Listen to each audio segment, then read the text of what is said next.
Anong sakit niyo, ma'am? Lupus po. Ano yung lupus? Lupus sa skin po. Parang autoimmune disease po siya na kapag ano po, sa loob po tinitira yung mga healthy cells po doon sa loob. Na-diagnose po ako last year, 2024 po. Yun po yung nag-50-50 po ako sa Region 1 kasi hindi po namin alam na lupus po yung sakit ko. So, napabayaan po. Prayer po. Prayer lang po talaga kasi kailangan ko po kung ano buhay. Lumaban para sa anak ko po. Yan, nilalaban ko po yung sakit po kasi hindi ko po pwedeng basta ibigay yung sarili ko. Nagsiself-pity po ako. Ibigay ko na lang po. Pero hindi po pwede kasi may anak po ako.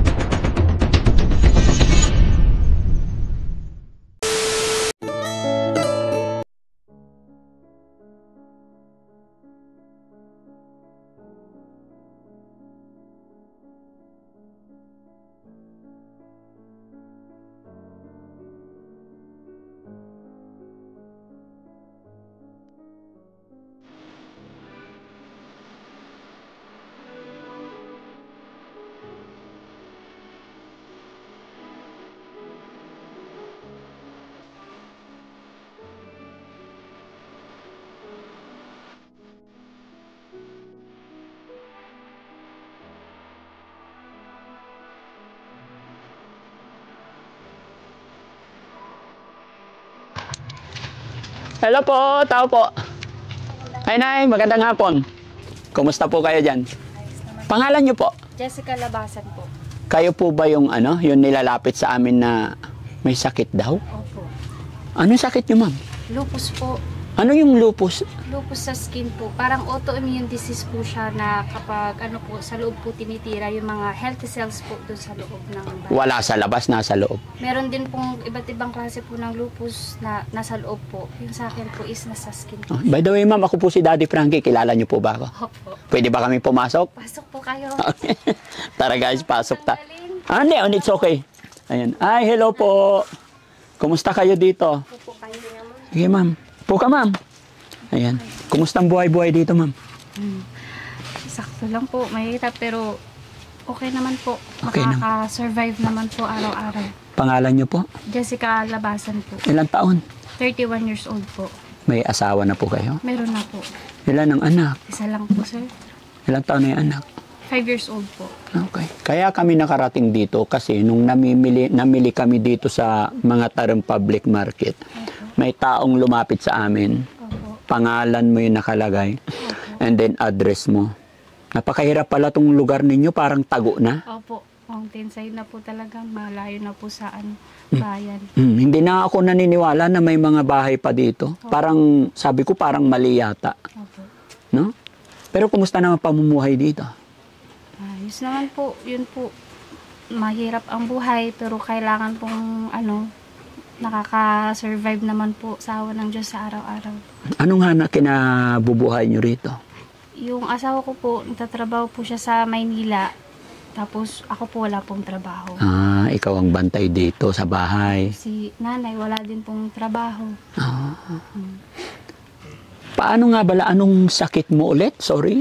Lupus po. Lupus. Lupus sa skin po. Sa Skin skin. po. Ganito Ay, po. kaya ganyan. Opo. Gaano nakatagal yan? Na-diagnose po ako last year, 2024 po. Yun po yung nag-50-50 po ako sa Region 1 kasi hindi po namin alam na lupus po yung sakit ko. So, napabayaan po. Tapos, natigil po akong maggamot dahil sa natigil po ako until lang po. Ngayon po, sumisigi na naman po yung skin yung lupus ko ngayon sa skin po. Pasensya ka na ate ha. Wala akong idea dyan sa lupus na yun. Gaano ba kadelikado yung lupus na yun? Delikado po kasi yung mismong mga healthy cells po ay tinitira po yung sa loob po natin. Sabi po nung doktor, maaring okay ka po sa labas, sa physical po, pero sa loob po kayo tinitira nito disease na ito sa loob po ng katawan. Pag napabayaan po, magiging risky po talaga. Anong nararamdaman mo sa sakit na yan? Masakit po yung mga kasukasuan, buto po, namamaga po kapag may time, namamaga po siya, lalo dito masakit po. Masakit sa mga buong katawan po, halos hindi ka po makatayo. Tapos po, yan, makati po, itchiness po, makati po siya sa katawan. bawal po sa init, O bawal mainitan. bawal po sa sinag po ng araw. Masakit po siya. Kung pag ano po, masakit po rin yung lahat mga buto-buto po ang tinitira po niya. Ah, okay. Ilan taon na yung anak niyo? 5 years old po. Bata pa. Bata po. Napakaliit pa. Opo. Tapos sabi mo, napakahirap ng buhay dito. Opo. Paano mo nalalabanan yung sakit na yun? Anong ginagawa niyong paraan? Ano po, sa araw-araw sa tulog ng Diyos din po, prayer po. Prayer lang po talaga sin. Kasi kailangan ko pong buhay, lumaban para sa anak ko po. Yes, yung anak mo ang Yun po kawawa. yung inspirasyon ko, yung anak ko. Kaya kahit anong hirap po ng buhay, yan, nilalaban ko po yung sakit ko. Kasi hindi ko po pwedeng basta, hindi ko po pwede po basta ibigay yung sarili ko. Minsan, nagsiself-pity po ako sa loob na, ibigay ko na lang po. Pero hindi po pwede kasi may anak po ako. Opo. May pamilya po ako. Sila po yung inspirasyon ko, lalo na po yung... Anong naramdaman mo nung sinabi ng doktor na delikado pala yung sakit mo? Tapos maliit pa yung anak mo. Sobrang nilapit ko na po sa Diyos yung nararamdaman ko kahit na ang bigat-bigat po sa akin kasi syempre, maliit pa po kasi yung anak ko, sir. Yun lang po iniisip ko, sabi ko sa Diyos. Isa lang po yung tanging hiling ko. Pag mo muna akong kunin kasi maliit pa po yung anak ko. Kailangan pa po niya ako. Yun lang po yung tanging hiling ko na kapag huwag niya muna kukunin kasi kailangan pa po ako ng anak ko. Yun lang po. Lagi kong iniisip lang po yung anak ko. Kaya kailangan ko pong mabuhay, lumaban. Opo. Kahit sa anong hirap po para nabuhay. Huwag kang mawala ng pag-asa. Mag-usap lagi kayo ng asawa mo Opo. para palakasin pa niya yung loob mo. At ikaw din lagi kang magpipray. Lagi po. Siya po lagi kong kausap, sir. Wala po akong ibang tinatawag kundi siya lamang. Tama, no? Hindi ibibigay ni God yan kung hindi kayang lutasin. Opo. Maaring ito yung pinaka-struggle ng mga araw, pero bukas makalawa, maayos din yan. Opo. No? Alang-alang sa iyong anak. Opo. Hindi naman nakakahawa yan. Hindi po. Ay, hindi Po naman. siya natatransfer, hindi po nakakahawa. Talagang sa'yo lang. Sa akin lang po talaga. Paano, ayon sa doktor, paano ka nagkaroon ng sakit na ganyan? Saan nakukuha yung mga yan? Sa po, yung usually sabi po nila is namamana po. Wala po kaming ganito history po sa mga nakakain po, yung mga kinakain po na mga unhealthy foods. Ganyan po, nakukuha daw po doon. Okay. Nung wala ka pang sakit, anong trabaho mo before? Nung dalaga ka pa? Dalaga po ako sa Pure Gold po ako nagtatrabaho. Matagal po ako doon nagtrabaho. Tapos napalipat po ako sa CSI. Nung nagkaanak at asawa po ako, sa Yakult po ako nagtrabaho. Tatrabaho ka sa Yakult? Opo, po ako doon, coordinator po. Pero dangan nga po nagkasakit, kailangan ko po mag-resign sa doon. Umalis ka doon. Opo. Matagal ka rin sa Yakult? 4 years po ako. Sayang, no? Sayang po. Mahirap nga pong walang trabaho. Ako sanay din pong magtrabaho.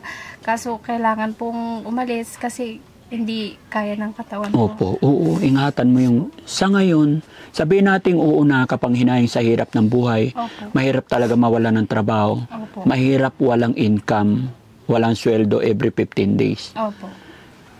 Pero unawain, syempre, nagkaroon ka ng ganyang karamdaman. Kaya mas i-priority yung health para sa iyong anak. Opo. Kaya mas pinili ko na rin pong mag-resign. Sabi ko, kaya natin. Sabi ko, kakayanin po natin. Okay. Ano trabaho ng asawa mo? Loader po siya doon sa airport po, sir. Kakasimula lang din po niya nung June lang po. Nito lang po siya nakapag-start po sa trabaho. So, paano yun? Monthly siya na uwi? Hindi po. Ngayon di pa po umuwi. Last na uwi niya lang po is nung August lang po. August. Opo. Okay naman kayo? Nagte-text naman? Okay naman po kami. Very good. May communication naman. Basta pakatatag lang kayo, no? Opo, sir. Yun lang po yung magagawa po namin. Kailangan po talaga magpakatatag, sir. Tama. Inaasahan mo ba na makakarating si Daddy Frankie? Hindi po. Hindi. As in, hindi po. Kilala mo si Daddy Frankie? Opo, napapanood ko po kayo kasi nakikita ko pa sa mga vlog po niyo, mga natutulog po, mga tao. Hindi ko po na-expect na nandito po kayo ngayon. Anong nararamdaman mo ngayon nandito si Daddy Frankie? Masaya po. Kasi syempre, isa po kayo din sa mga nakikilalang vlogger po ngayon na napapanood po, na tumutulong sa tao. Tapos ngayon po, kaharap ko po kayo, kausap ko po kayo. Masaya po. Laban lang. Laban lang po talaga. Itong bahay na to, sa nanay mo? Sa nanay at sa tatay po, nakikitira lang po. Wala pa kayong bahay. Opo, kami sariling bahay, sir. Nakakaawa naman, pero pray lang tayo. Opo. Buti na lang, nandyan yung nanay tatay mo. Opo, salamat din po sa kanila dahil andyan po sila na kahit may pamilya na po kami. Hindi ko lang alam kung sinong nagbigay sa akin ng sulat, kung nanay mo ba o mga kamag-anak mo. Opo. No? Pero salamat sa taong nagmalasakit sa'yo. Maraming salamat No? po talaga. Ito po yung sinasabi ko sa inyo mga kababayan, mga kabarangay. Sa pamamagitan po ng pag-share ninyo ng mga upload videos natin, napapanood nila yung mga ginagawa ng Team Daddy Frankie, kaya nakikita ng mga tao. Kaya ito, nakita nila yung ginagawa natin at nakilala nila itong taong katabi natin ngayon na may pinagdadaanan. Na wala naman akong kaalam-alam ultimo lugar na ito. Pero dahil sa panunood, pag-share natin ng mga video, andito na tayo ngayon. At sana loobin ng Panginoon na mapagtagumpayan, malabanan nila yung problemang pinagdadaanan nila. At sana sa pamamagitan ng bidyong ito mga kababayan ay makatulong din tayo kay ate. No? Alang-alang na lang po sa anak niyang 5 years old pa lang. No? Kahit sino mga kababayan walang may gusto na magkaroon tayo ng ganitong karamdaman. Pero wala tayong magagawa kundi lumaban dahil si God kahit minsan hindi siya nagkamali. Ano't anuman ang mga pagsubok na ibibigay niya sa atin ay sadyang may mas magandang purpose pa siya. No? Kaya mga kababayan, salamat po talaga. At shout out po sa taong nag-message or nagbigay sa akin ng sulat, nagbigay sa amin ng sulat at ibinigay ang address na to. Kaya ngayon nandito na kami, no?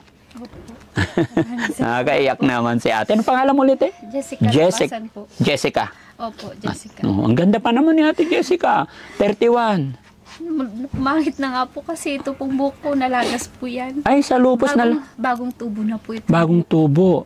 Parang ano rin, parang pag parang cancer. Opo, nalalagas po. As in, nalagas po yan nung natanggal po lahat. Kaya pinakalbo ko na lang po. Awa po ng Diyos, yan po, binigyan niya ako ng bagong buhok. Oo, di ba? Kaya wala imposible, laban Opo, lang. Laban lang po. Ate Jessica, naka-video kami ha? Opo.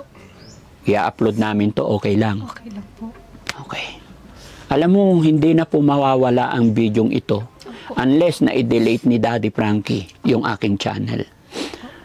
Paglaki ng anak mo, mapapanood niya ito. Anak mo, lalaki babae? Lalaki po. Lalaki.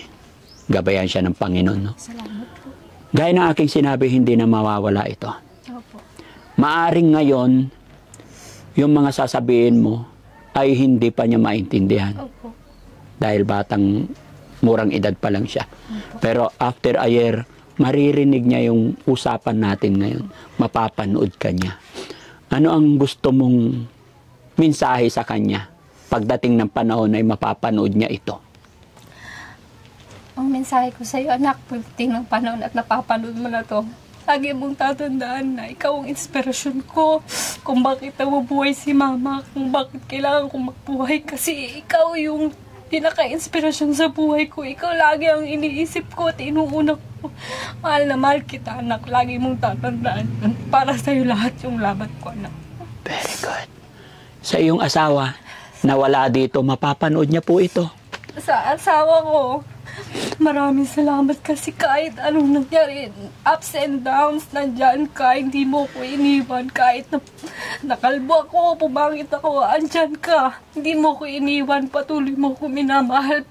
Tinutupad mo yung pinangako mo sa altar na sa hirap at ginawa. Nandyan ka sa tabi ko, mahal na mahal kita, tandaan mo yun. Amen. No? Mga kababayan, mga kabarangay, si Ate Jessica isa na naman nagpapatunay sa atin lahat at nagpapatotoo. Wala po sa itsura. Yung ganda, wala po yan. Huwag tayong tumingin sa panlabas na anyo. Tignan natin yung mabuting puso. No? Maswerte ka, ate, dahil sa iyong pinagdadaanan, andyan ang iyong nanay, tatay, andyan ang asawa mo, nakatagpo ka ng asawang napakabait at maunawain, gaya ng iyong sinabi. At sa iyong nanay at tatay naman, anong masasabi mo sa kanila? Papasalamat po ko sa mga magulang ko, nanay at tatay. Sila po talaga yung pinaka nandiyan na hindi nila po ako pinabayaan kahit na nagkasakit po ako dyan, nakarati ako dyan. Talagang hindi kaiiwan ng magulang kasi andyan po sila. Minahal pa rin nila ako kahit sino po ako, ano po ako, inalagaan po nila ako. Napakalaking utang na loob ko po sa magulang ko kasi hindi nila ako pinabayaan kahit may sarili na po akong pamilya. Andyan pa rin po sila. Okay. Nakasuporta sa amin, sa anak ko. Nandyan po sila, hindi niya kami pinabayaan. Totoo po yan. Opo. Walang hanggan pagmamahal ng magulang para sa anak. Gaya ng pagmamahal mo sa iyong anak. Opo. Sabi mo, lumalaban ka para sa iyong anak. Opo. No? Salamat, ate, at nakilala kita sa araw na ito. May bibigay akong kaunting tulong sa iyo, no? Ate, huwag ka lang mawawala ng pag-asa. Laban lang tayo, ha? Opo. Sabi ni God, habang may buhay, may pag-asa. No? Ano't ano man ang bigay ni God sa atin, tanggapin natin ng maluwag. Opo. Okay? Opo. Ayan, bigyan kita 10,000, no? Para may pambili kang gamot. At sana makabalik pa kami dito. No? 10,000 para sa iyo. Salamat po, sana. Salamat po. Marami, sir, sa tulong. Hindi ko po in-expect yung tunay ngang ang Lord, napakagaling gumalaw sa buhay ng isang tao kasi nandyan po kayo. Binigay niya para tulungan po ako. Maraming salamat po. Ito malaking tulong po ito, pamili po ng mga gamot. Kailangan po sa ospital para po sa gamutan ko po. Maraming salamat po sa inyo, sir. Patuloy po kayong pagpalain ng Diyos kasi pakabait niyo po. Marami po kayo natutulungan na tao. Kahit na ang napakalayo po, andyan kayo. Lagi, hindi po nyo pinapabayaan. Pinupunta nyo pa rin po yung tao. Maraming salamat po. Napakabuti nyo pong tao. Patuloy po kayong bigyan ng lakas ni Lord para sa ganun marami po kayong matulungan na tao, sir. Maraming salamat po. Wala akong masabi, ano? Basta magtiwala lang tayo kay God. Huwag kang mawawala ng pag-asa, ha? Opo. Gaya ng aking sinabi, Ate Jessica, i-upload namin to. Opo.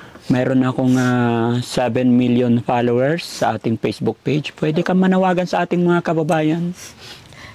Sa ating mga kababayan po, kung napapanood nyo man po ito, ito po yung kwento ng buhay ko na nagkasakit po ako. Pero kailangan ko pong lumaban. Kailangan pong lumaban sa araw-araw para sa anak ko po. At para sa sarili ko na rin po. Sana marami pa pong mabigyan ng inspirasyon sa kwento ng buhay. Kung kayo may karamdaman, patuloy lang po tayong lumaban at manalig sa Diyos. Yun lamang po ang tanging panlaban natin sa araw-araw, ang manalig po sa Diyos. Laban lang, ate. Opo. Huwag kang mawala ng pag-asa. Opo. No? Ay, nako. Sila nanay nyo? Opo, nanay. Nay, lapit ka dito, Nay. Okay lang? Tabi ka dito, Nay. Ano pangalan ni nanay? Luz Quimado po, sir. Nanay Rose. Luz po. Nanay Rose. Luz. Luz, sorry. Nabibingi na ako. No? Ilang taon na si Nanay Luz? 54 po. Kumusta po kayo? Ito po. Mahirap po ang buhay. Anong nararamdaman mo at nakikita mo yung anak mo na may masamang karamdaman? Masakit po para sa akin. Bilang isang magulang po. Pero nandyan po yung dumating po yung karamdaman na gano'n. Hindi ko naman po mapipigil po na nagkasakit po siya ng gano'n. Pero masakit po para sa akin pag nakikita ko po yung anak ko na halos umiiyak po. Makati po yung dila niya, makati yung buong katawan niya na namumula na po. Wala po akong pambiling gamot. Masakit para sa akin po yun kung saan po ako humihiram sa mga tao para lang po makadilhin siya po ako para po makaipambili ko po ng gamot at meron po mainom yung anak. Pag walang mainom ng gamot, umaarangkada yung kati. Po. Pakita mo yung picture mo na po. Mm-mm. Tapos po, talagang kahapon po, dahil wala po kaming kapera-pera po, nandun po kami sa plaza nilakay ko. Ihintay po kami, nag-iisip kung saan po kami pwedeng lumapit na tao para po makabili po kami ng gamot niya. Awa naman po ng Diyos. Tumawag po ako sa kapitan namin. Humiram po ako kahit na 500. Nagbigay naman po si kapitan namin. Yung po naibili ko po siya ng gamot niya. Nagkalma po yung kati po niya. Ano pangalan ng kapitan niyo? Cesar Ukon po. Shout out kay Kap, no? Saludo po ka sa inyo, Kap. Naiiyak ako sa mga ganitong sitwasyon, no? Opo. Nararamdaman ko kasi mga kababayan niyo yung time, oras na walang-wala ka talaga. Opo. Hindi mo gawain lumapit sa mga tao. Pero sa pagmamahal mo sa iyong anak, kahit sino, gagawin mo, lalapitan mo para matulungan mo ang iyong anak. Opo, sir. No? Kaya sa mga kababayan ko, ganun din kay Kap, na napakabait, kapitan sa barangay na ito. Kap Cesar? Opo, Cesar Ukon po. Oh, Kap Cesar, saludo po si Daddy Frankie sa inyong kabaitan, lalong-lalo na sa iyong nasasakupan. No? Nay, inaasahan mo ba na makarating si Daddy Frankie dito? Hindi po, sir. Hindi. Anong masasabi mo at nakatanggap tayo ng blessing, biyaya sa araw na ito? Maraming salamat po sa Panginoon at napuntahan niyo po kami dito at nakita niyo po yung sitwasyon namin na po ng hirap. At talaga pong gusto po namin umahon pero talagang halos lumulubog po kami.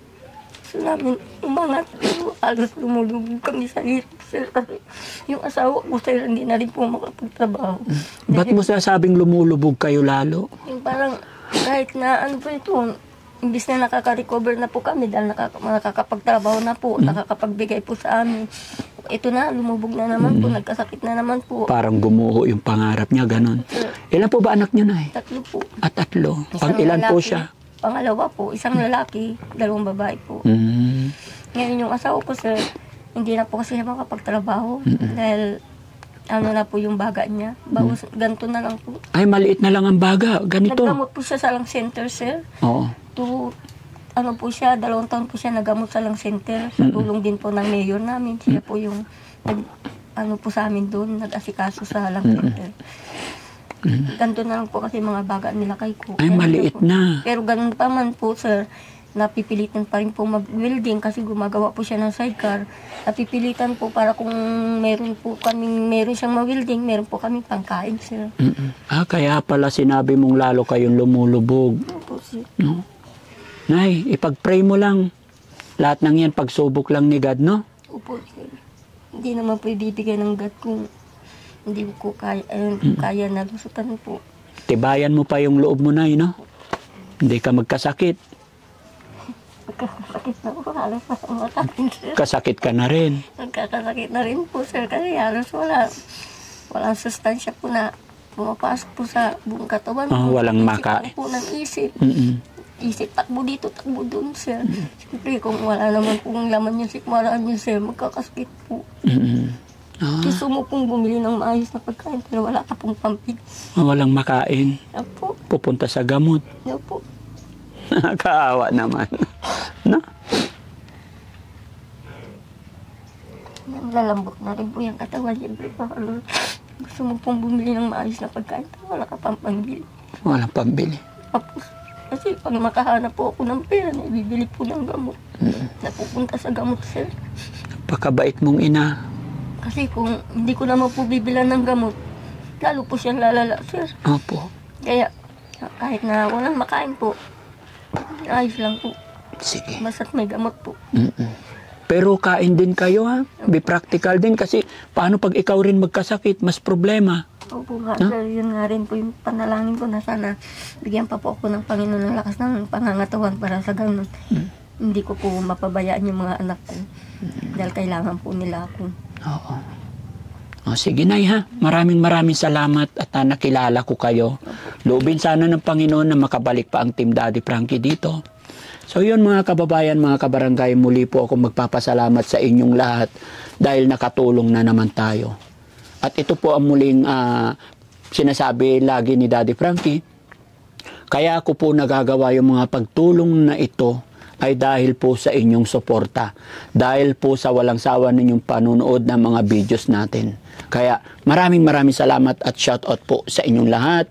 Lalong-lalo na kay Manong Jo, kay Beautiful Purisa Joy Peñas, at saka kay Rose Gorgeous na nasa Houston, Texas. Always nakasupport kay Daddy Frankie. Saludo po ako sa inyo. Ganon din sa Team Rise Above, kay Tita Honey S. and company. Maraming salamat po. Sa lahat po ng mga kababayan natin nandyan sa Premier, hindi ko na po kayo maisa-isa. Saan man kayo naroroon, saan man sa sulok ng mundo, mag-iingat po kayo parati mga kababayan. At syempre, ako'y magpapaalala pa sa inyong mga kababayan, sa mga hindi pa nakakilala ng lubos kay Daddy Frankie, ako po ang inyong host ngayong gabi. Para mas lubos nyong makikilala, may premiere po ako sa aking YouTube channel tuwing 7 o 8 ng gabi. Manood po kayo para lubusan ninyong makilala ang aming team. Makita nyo yung mga ginagawa, yung mga programa namin. Maraming salamat po and magandang gabi po. Nay, ate, thank you so much. Maraming salamat. Laban lang.